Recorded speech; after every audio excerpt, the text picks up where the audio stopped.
what do wind turbines think of renewable energy?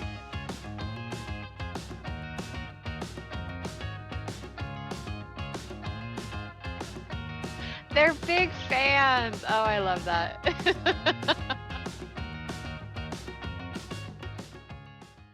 I want to thank and welcome everybody to the third episode of the Iowa BizCast from the Iowa Business Council. I'm Joe Murphy, the president of the Iowa Business Council. We are so glad to welcome Kelcey Brown, the president and CEO of MidAmerican Energy, to join us today. The whole goal of the Iowa BizCast is to share innovative and strategic and all of the great things that Iowa's leading companies, Iowa's biggest companies, are doing, not only for their industries, for their companies, but what they're doing for their communities and why they're choosing Iowa to invest, why they're choosing Iowa communities to take part in.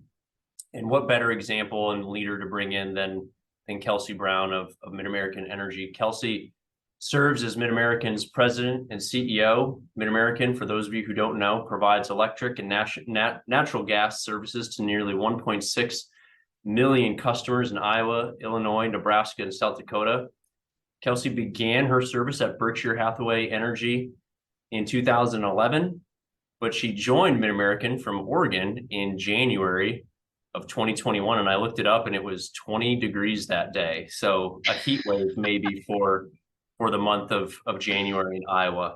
Kelcey, you graduated from the University of Wyoming, but you also served in the United States Navy for 5 years. So thank you for that service. That is fantastic. Welcome to the Iowa BizCast.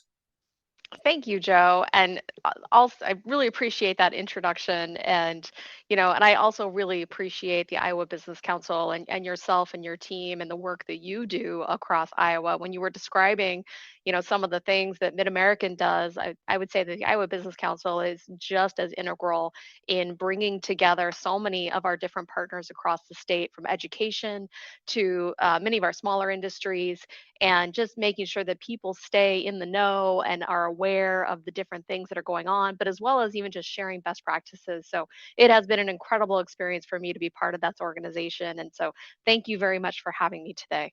Absolutely. Thanks so much. Well, as I mentioned, you came to Iowa from the Pacific Northwest and Oregon. So how has that transition gone from the Northwest to the Midwest? And what's your favorite thing about Iowa so far? I get asked this a lot, and I think because people are just sort of curious about the change, because when you hear about the Pacific Northwest, it obviously has a much different climate. And I think, there's expectations of the things, the amenities that people get to enjoy. But I have absolutely loved Iowa. And maybe that's because I'm from Wyoming, and so it feels very much like coming home. And it truly has been incredible. My husband, who actually lived and grew up and had never lived anywhere else than Portland, Oregon, he was a little nervous coming to the Midwest. He'd never moved or lived outside of the Pacific Northwest. And I think recently we talked about just what an incredible life we have been able to create for ourselves here. And he said, well, it was like hitting the easy button by coming to Iowa because everyone here is so nice. And you hear that term Iowa nice, and I don't you unless you are here, you really don't understand what that means. It's so sincere, and it's just so heartwarming almost. I mean, I go down one of the river trails, and I people wave at me and smile at me, and it's not just a few, it's every single person. Like, it really has been just such a wonderful experience. We've made an incredible number of friends, so it's been really great. So I think one of the things that I have noticed about Iowa that I love the most is probably the parks, and the what Iowa does well is that partnership between public and private enterprises, where basically you come together and you make things like the Mid-American Recplex, for example, or even just all the different parks that we have that have so many incredible amenities. They're all really well kept, and they're all kept up to date. They're in good condition. The tennis courts and the pickleball courts and pools. And I mean, people really don't know how lucky they have it here. I have never seen anything like this, and I've moved so many times in my life, in my career, being in the military, but also even, growing up with a single mom who was trying to advance her own career and moving us numerous times. this has been by far my best move that I have ever made. And I say that with complete sincerity. That's really great to hear, and obviously we're so glad that you're here leading the helm at MidAmerican. We'll come back to some of those points at the end, but you're so right. Having those public-private partnerships and MidAmerican, what a great example of leading your business specifically leading on some of those. You mentioned the Rec Plus. There's so many other countless examples of the leadership that you and your company are providing in those communities. So that's fantastic. Kelcey, we're coming off of a really hot week here in Iowa. We're gearing up for another hot weekend.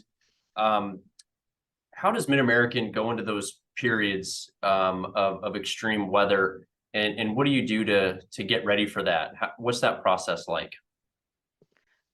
This is something that we live for, right? Are some of these extreme periods, whether it be storm outages that we have to manage, or high heat events, or really cold events. We are always in preparation mode for those events, and our team is just absolutely incredible at putting together a plan, being prepared, making sure that we have the personnel on site.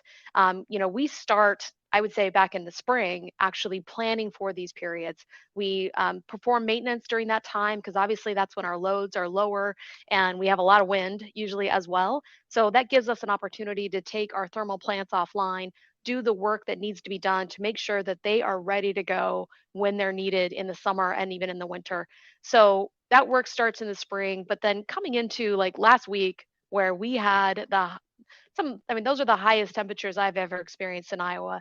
So that was quite something for me. But from an energy demand perspective, that was across our entire Midwest. So, and it's not just about Mid-American at that point; it's about the entire area, and because we are grid connected, right? We have transmission that links us to all the different, 15 states within our Mid-Continent Independent System Operator, or the MISO. Um, that organization actually manages the transmission system and schedules that load that we expect to see to match that generation that we need, because in our industry we have to perfectly sync the amount of load that's on our system with the amount of generation that's being produced.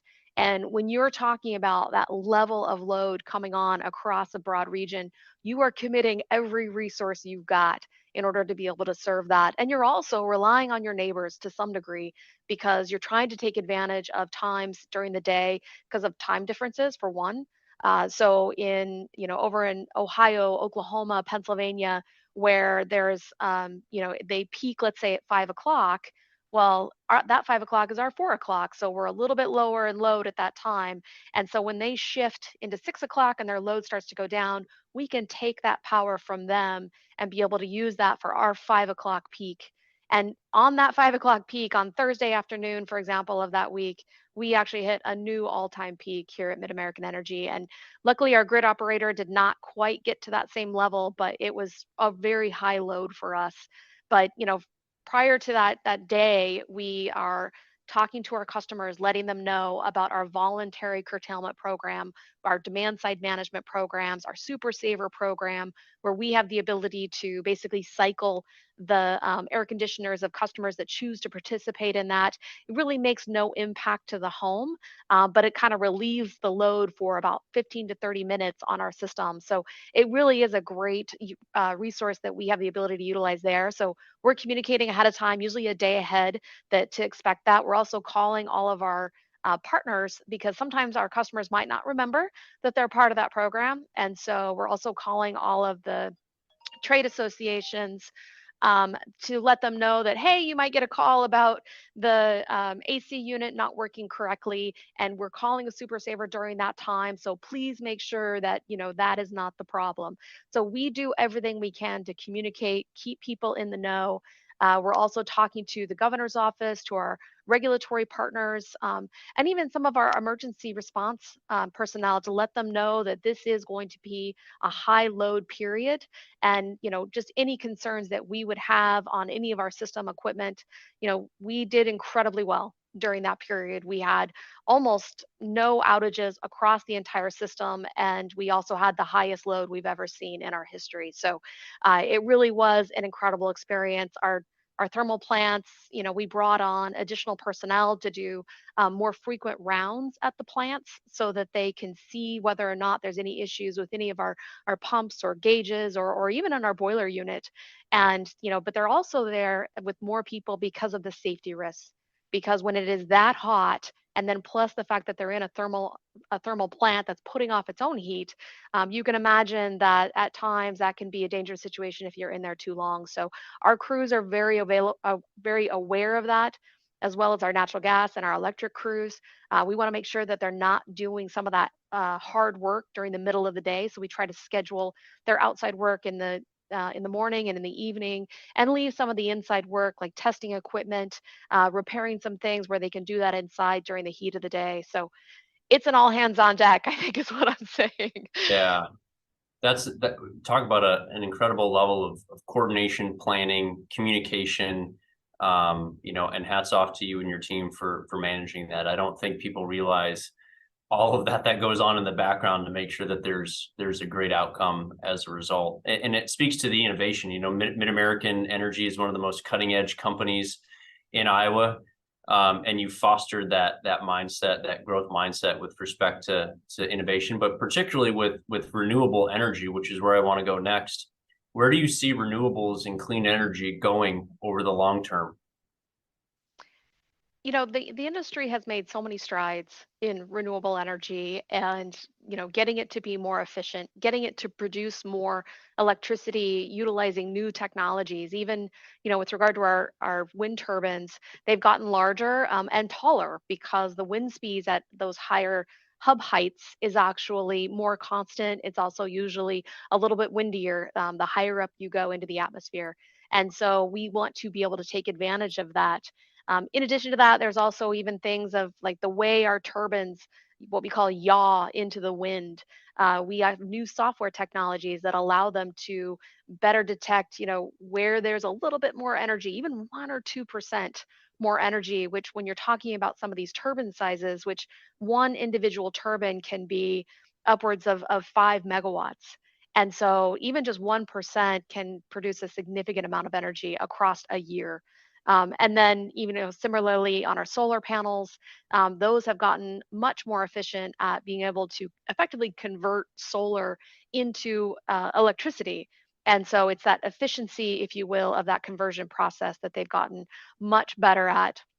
But you are right. I mean, MidAmerican has been an absolute leader when it comes to investing in renewable energy. And, in the future, I think what we're looking at is leveraging the investments that we've made. So we have this great wind fleet. And what we're looking at is the battery technologies that are coming along. And there's so many different types of chemistries that are being used today that have different attributes associated with them, from what we call long duration battery storage. So we have the iron type of battery storage that basically it creates a rust on the iron, and then it flips that process, gets the rust off, and actually that's what creates electricity. Those actually are what we call our long duration battery storage. Those can be upwards of 100 hours actually. And then we have our lithium ion batteries, which run from usually 4 to 6 hours. And then there's even different we call flow batteries, which just take advantage of a flow, if you will, of chemistry that creates an electrical discharge or charge. And so we're really trying to take advantage of some of these opportunities to really have an always on resource, because that is what matters to our customers, is that reliability. They expect to have the lights come on when they flip that switch, no questions asked. And at the same time, they want to make sure that they, when they do flip on that light and they do use that electricity, that it's sustainable, but also that it's affordable. So I think, for MidAmerican, part of that innovation is always just keeping our minds on making sure that that balance continues to be met. Yeah, that's incredible. And like you said, I mean, MidAmerican is such a leader, not just in Iowa, obviously in the entire nation. But because of your work, Iowa has really, become a leader as a result in renewable energy. And compared to other states around the country, beyond what you just talked about, Iowa is a leader in renewable energy. But how do we maintain that competitive advantage, moving forward to make sure that Iowa is sort of that focal point on renewable energy?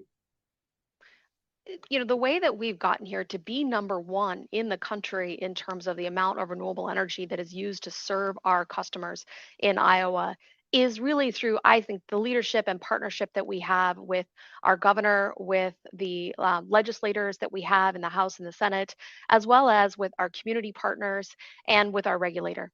Because one of the reasons that we've been successful is that we've been able to build these resources that take advantage of an incredible wind resource. So Iowa is a little bit lucky in that it gets a great wind. We have just an incredible what we call a capacity factor, which basically is the amount of wind that you get over the course of a year and its ability to generate electricity off of your wind plants. And in Iowa, effectively, we can be upwards in a given month, we can be at almost 70%, which means that that wind plant was generating 70% of the time at maximum capacity. I mean, which really, I mean, that was a windy month. I think that was February of this year, actually. I mean, that was an incredibly windy month. So that's what really gives us that competitive advantage because it allows us to take advantage of the natural resource that we have. Um, and then too, when we have excess renewable energy, we are able to sell that to our neighbors. So when I talked about the reliance that we have at times on our neighbors to take energy, like during the last week when we have the ability to balance loads between one another, we also have opportunities to export energy and effectively get paid for that energy. We use that to buy down those resources. So not only are we delivering a zero fuel cost energy to our customers, which keeps our rates at the fifth lowest in the nation at MidAmerican, which is just absolutely incredible. Um, but also, it really gives us also, as you said, the opportunity to be the leader in renewable energy. I don't know of another company who has been able to achieve the sustainability goals and be a leader in renewable energy and also achieve almost the lowest rates in the country. And funnily enough, actually, our Mid-American South Dakota rate is the lowest in the country. Wow. So we're being beat out by ourselves in some ways. That's- you got to So compete with yourselves. Yeah. yes, but I really do. I attribute so much of our success to our partners and to our state in understanding just that competitive advantage that that gives us. We've also seen 56% load growth since 2009. I mean that is a testament to when we are able to provide this low cost renewable power that businesses will locate here. And I know we're going to be getting to that, but I think that's the thing that is really the key to our success is that's a continued ability to attract new businesses and to be competitive against other states in a way that I think feels effortless probably to many of the folks that live here, but really is a coordinated effort that takes a lot of partners. Yeah, that's a terrific segue, right? Because when you think about economic development in and around our state, of course, it's about supporting our existing businesses, small and medium-sized businesses, but it's also about bringing in those new companies into Iowa, and we provide those competitive opportunities with energy, as you just mentioned. So let's dive into that a little bit. Mid-American fosters economic development throughout the state, just in what you do, but you're also engaged with economic development organizations, chambers of commerce, all sorts of other stakeholder groups to attract these new companies into our state. Let's talk a little bit about that. What's that process like, and how do you enhance Iowa's ability to enhance that economic development opportunity? When I came to MidAmerican and in my prior role at Pacificor in Portland, I really was not fully aware of just how connected we are to the communities that we live and work in, the economic development organizations and leads in each of our communities. I know, Joe, I know you're aware of the numerous boards that we're on in many of our communities. We also even have what we call community champions, where we have somebody from MidAmerican who sort of acts as our liaison within that some of our smaller rural communities. So we make sure that we provide any resource that's necessary for anyone, looking to locate in our service territory or locate in our state and looking to see what options they have available to them. But, when somebody comes in and they want to connect service or they want to locate a business there, there's so many things that go into that, right? I mean, when you think about even trying to put on an extension on your house or do a remodel, you have all the permits and the contractors and right, there's a lot to manage there. One of the things that I've been so impressed about with MidAmerican is that we don't just simply provide the information to, hook up electricity or the permits required in order to be able to do that. We actually connect those businesses with the people within the communities that they need in order to be able to get some of those things done. And we also help them to overcome some of those challenges, either by looking at land that might be available or looking at what different opportunities are with the local colleges, even to develop the workforce that they need. We really do look at what are all the things that need to be done to bring some of these businesses to our communities. Because, to your point, we know that in order for Mid American to be successful, our communities have to be successful and Iowa has to be successful. And obviously our Governor Reynolds recognizes that, with her initiatives that she has right now and trying to ensure that Iowa is competitive against, or not against, but really as compared to many of the options that people have to move somewhere. And we absolutely realize that we're a big part of what companies look at. We're actually in the top three of the things that companies look at when they're locating somewhere. And we know how important that is to have those thriving communities, and two, even for our employees. It's incredibly important that our employees live in a place that they want to be. Otherwise, we're going to have terrible turnover. We're going to struggle with some of the things that we need to be able to get done in those communities. So it really does. It's such a full circle operation for us. Yeah, those partnerships with state entities, the governor, obviously the legislature, Iowa Economic Development Authority, to have everybody pulling the same direction on these projects, these opportunities, has been really, really good. Particularly in the last few years. It isn't always like that, but these last few years have really been a testament of what it could be, and I know that we're all optimistic that that will continue into the future. Kelcey, the workforce situation in our state continues to be some of the main topics that we discuss at our Iowa Business Council meetings. I jokingly, but not so jokingly, refer to our top three priorities as workforce, workforce, and workforce. Look, MidAmerican needs engineers. They need people with industry specific technical skills. But what other areas of the workforce is MidAmerican concentrating on right now? All the things that you mentioned, we are always concentrating on, to your point, on engineering, some of the craft trades, welder, mechanic. But we do have I mean, we have a diversity of jobs that you can't possibly imagine. We have an incredible amount of supply chain and logistic needs, and so we have many people associated with that. We have compliance needs that we work on, so we always have to have people who are versed in compliance capabilities, being able to manage our audits. But we also have human resources, IT. I know everyone also always have an information technology need because of the systems that we're using. But really, in our industry, we have so many different systems that we use to be able to manage the jobs that we do, the different tasks that we do, even changing out a transformer or, putting on what we call green jackets at our substations, which basically tries to eliminate a lot of animals getting in and causing outages. We have so many different things that we're always constantly focused on and improving on.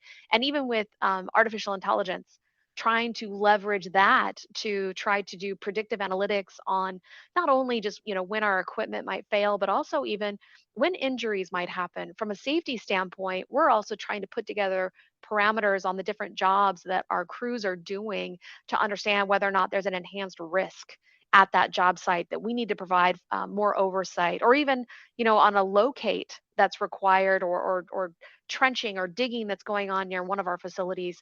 That also helps us to understand whether or not there's an enhanced risk of them hitting our equipment and causing a safety incident. So, in terms of the IT, the data analytics is such a huge need for us, and it's something we're really focused on. So I don't know, I could probably go on and on, just in accounting and Yeah. treasury and right. But we are a large company. We have over 3,500 employees here in Iowa, and we have such a diverse set of skills that we need in order to really deliver the service and continue to innovate in those services that we provide.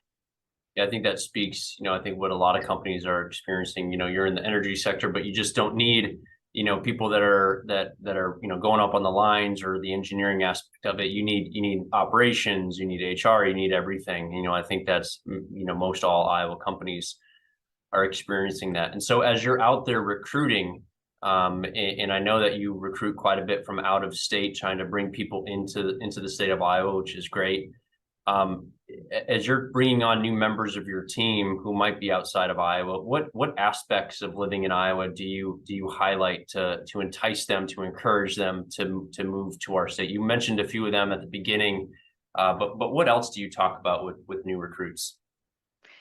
I do feel like this is easy for me because of the fact that I've had to or had the opportunity to discover so much of the benefits that Iowa offers. So for me, one of the things I really highlight is the quality of life, both in terms of the cost of living.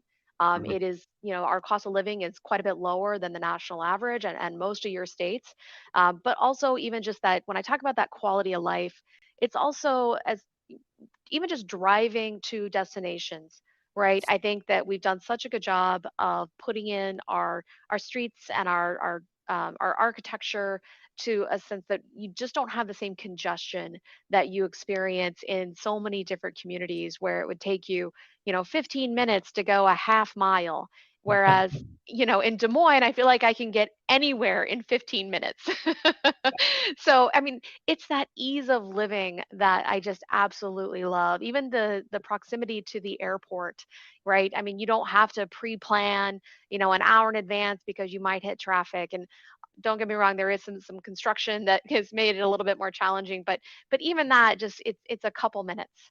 And so I think it's that ease of living, it's the quality of life that you're able to achieve with the activities, the programming that kids have available to them in Iowa is just awesome with I know there's like dance classes and I mean there's the facilities that we have to promote those things and the Recplex is a great example of that. But even just our trails system that we have and the different ways that we can find to really keep our kids engaged and foster that family community that I think so many people are looking for today.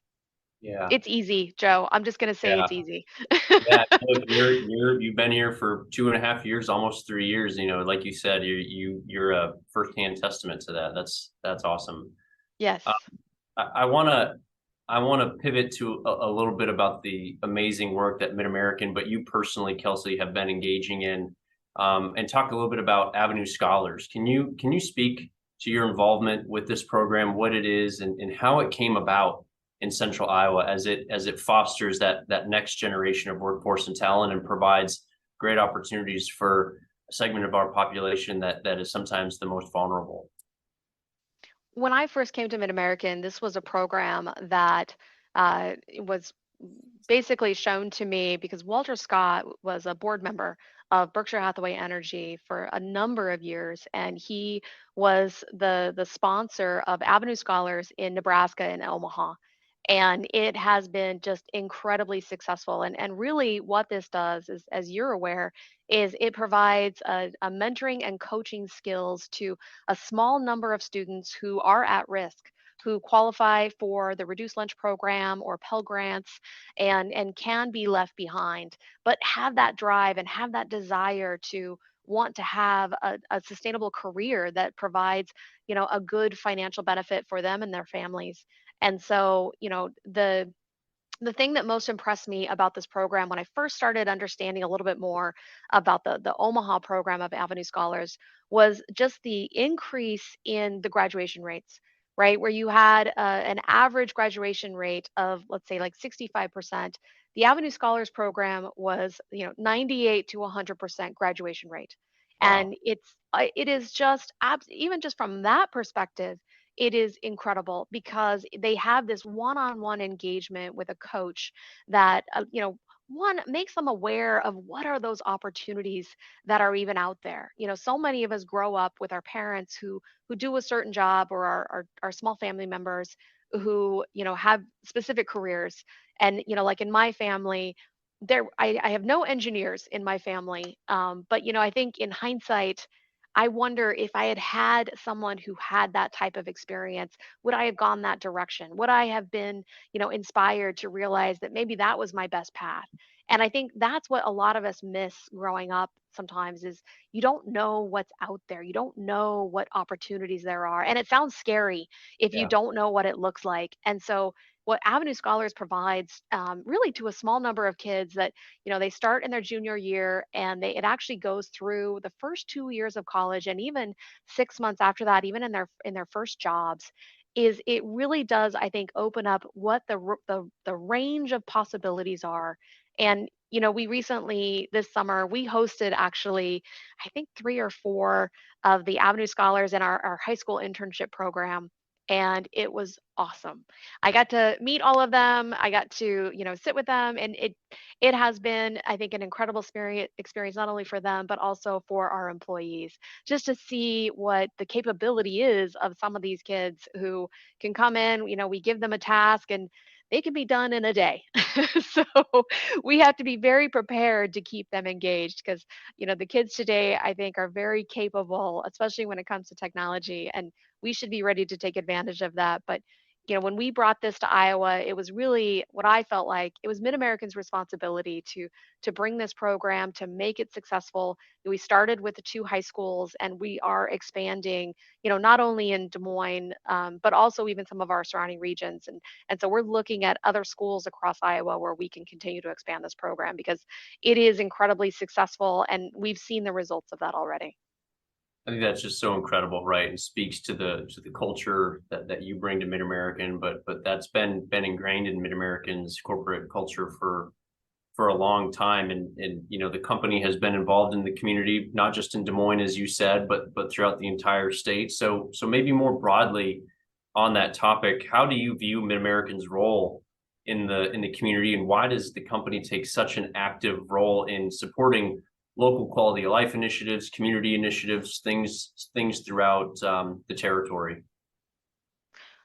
We know that, we call it placemaking, and it's so important, one, to economic development, but also to our employees. When I talked about the turnover that we would see, or our inability to have enough line mechanics or gas servicemen or gas techs at some of our locations, our more rural areas, that poses a risk to our customers and to our system because it might result in longer outage times or responses to a leak, for example, that might come in our gas system.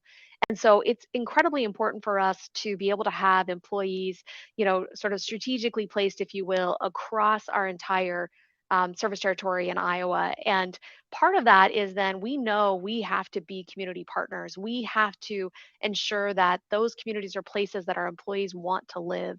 And so, we are part of transformational projects in, obviously in Greater Des Moines, we have the Icon Trails Project, which I think you probably saw that we had a huge volunteer event. We actually 400 employees actually volunteer that day, but 250 of them were on that trail doing cleanup. And I heard a lot about snakes and some mud and, and quite a few experiences, but it also, I think, it makes our employees feel like they are a part of that bigger picture and something bigger than MidAmerican and even something bigger than their daily task. I cannot tell you how energizing those events are for our employees. We also have invested in the Riverfront Project in Council Bluffs. We have several projects in Sioux City that are trail project related or riverfront projects. We have the MLK Park in Davenport. I mean, we really try and ensure that we spread our giving and really, our investments in our communities. Uh, I cannot. If I were to show you the list, you would be incredibly surprised at just the various things that we sponsor and that we contribute to ensure that our communities have what they need in order to be successful, but also I think in order to continue to stay competitive, for really the people that they want to stay there. And again, that just goes back to that, if our communities are successful, we're successful. Absolutely. And it's such a great example that MidAmerican brings, and all of our business council members bring to the table. It's not just about, the task at hand, the daily grind of the job or the industry specifics that we're engaged in. It's that community involvement that makes everything so possible, but then sustainable for the long term. So thanks for all you're doing on that. I want to transition to sort of into our last set of questions here, a bit personal, but very well received, and from previous interviews that we've done. People are very interested in how a CEO structures their intake of industry news, business news, what they're reading, what they're binging on Netflix, or maybe not binging on Netflix. But would love to kind of talk just what you're consuming right now. So what book are you currently reading, or what have you currently read and finished that you enjoyed and you would recommend to others? I do have a challenge. I actually was an avid reader when I was younger, and I think with some of the job requirements, I I struggle at times being able to find the time to read a book, but it is one of my passions. But we recently had Chris Strickland. He is a retired Air Force pilot, and he came in to speak at one of our leadership meetings, and he spoke to about 400 of our employees just on Tuesday, and he talked about the human performance tools that would have been critical for him to recognize when he was almost killed in an accident. He was a Thunderbird pilot, and he, saw something happening that day that just didn't feel right, and he just felt this incredible need to do his duty and do the job regardless of how he felt about it. And this was really his talk of saying, like, you can't go into a dangerous situation or a dangerous job and not feel comfortable. You've got to identify the risks, you've got to identify the signs. If something doesn't feel right, you got to say something. And that's something that we really stress to all of our employees, that everyone has a voice, everyone has the ability to say something, to stop work. So it was so impactful. But he also was kind enough to sign one of his recent books, Survivor's Obligation, and it's actually relatively small. So I'm really looking forward to reading that, hopefully this weekend, because I think his perspective just on life and his appreciation for life, given the incident and his near-death experience, is something that I think we can all draw inspiration from. So for me, that's definitely on my on my book, on my list right now to read. That's a great example, and applicable across all aspects of industry, business, life, etc. Yeah. Yeah. Uh, are you watching anything on Netflix or Amazon? No judgment here. Can't speak for our listeners that are viewing this, but what are you watching as you're unwinding? I always look for, I love the cooking competitions. Yes. So the Great British Baking Cook-Off, I mean, or Bake Off, that's like one of my favorites. But actually, I am an incredible Star Wars geek. And so I'm super excited about the new series that just came out on Disney Yes. Plus. But I have not started watching it yet because I want to get a few episodes built up so I can truly binge on that thing. Because I hate it when they cut off and I'm like, I Yeah, have to, I mean, I just don't, yeah, I don't like to wait anymore. It's sad about, our viewing habits nowadays. that's awesome. Saving them up. That's great. Yes. So Kelcey, as there's so much that you have to stay on top of from an industry, from a regulatory, from a business perspective. How do you channel that reading? What do you read in the news or topics to stay on top of things, whether that's industry specific, Wall Street Journal, general business news? How do you consume that, and then how do you find the time to get all that in, because there seems to be a lot. There is a lot, and I do feel like the all of it really pertains to our company. To be honest, there's so much going on in the world right now that has to do with energy and how people are consuming it. But even like the Ukrainian war and its impact on natural gas prices. There's so many things that impact our company, and the fuels that we use, the supplies that we need, even trying to import, transformers and precious metals and rare earth minerals. I mean, there's so much that goes into our industry. So I read extensively. It is incredible the amount that I read, and I primarily start with the Wall Street Journal, the New York Times. I start very right in the morning. I Yeah. basically read through both of them before I start my day. I've gotten very efficient at it. But then I also have Google Alerts. Mhm. basically, that will on certain, words or things. I mean, obviously MidAmerican Energy, but also even just within our industry, there's so many different publications and things that I wouldn't necessarily catch that might be going on at a different utility or a different state, that I want to know about, because I do want to be kept abreast of things that are going on across the country. And I don't want to reinvent the wheel. If somebody's Mhm. doing it better than MidAmerican, I want to learn from that. So I'm always looking for new ideas and new programs that different utilities are doing. And so I have a lot of Google alerts as Yeah. well that are set up. Now, I think that puts me on a lot of cookie issues, but but it's primarily on my own personal iPad that I'm trying to get through everything. So, That's right. um, but yeah, it is an incredible amount of reading. Yeah. Just to stay on top of it, there's so much of it. Yeah. But that's incredible. Well, thanks for sharing that. That's very interesting. Kelcey, thanks so much for joining us today as we head into the long Labor Day weekend. Are there any final words or nuggets that you'd like to leave us with today? I apologize that I probably rattled on longer than you would No, have liked on some of these no. topics. I am incredibly passionate about what we do, but also more than anything, it's about just what an incredible company MidAmerican is. And really, when I look at that, I do see how it is really truly, our employees are what make us great. But it also is to our partners and Joe and the Iowa Business Council. I know you see that as well. It really is, we come together in Iowa to, I think, promote the right policies, to promote workforce growth and different things that we know are going to benefit the surrounding community. And so, I guess my parting thing would be that just I think we really do have an incredible state. I think we have so many opportunities in front of us to continue to capitalize on the natural resources that we have available to us. And I just am looking forward to MidAmerican being a partner on all of those initiatives.